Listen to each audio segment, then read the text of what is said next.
ప్రేమగల తండ్రి, ఈరోజు మీరు మాకు ఇచ్చిన వాగ్దానాన్ని బట్టి నీకు స్తోత్రాలు.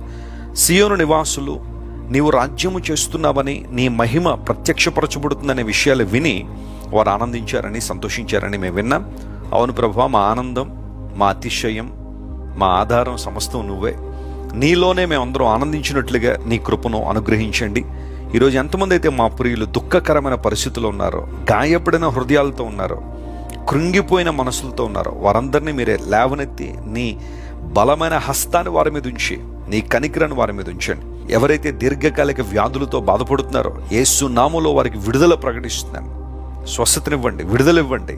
ఆర్థికంగా చితికిపోయిన వారిని లేవనెత్తండి. ఈ రోజంతట్లో మా ప్రియులను మీరే సంతోషపరిచి, ఆనందపరిచి, నామను మహింపరచుకోమని యేసు నామం పేరట అడిగి వేడుకొనిచున్నాం తండ్రి. Amen, amen.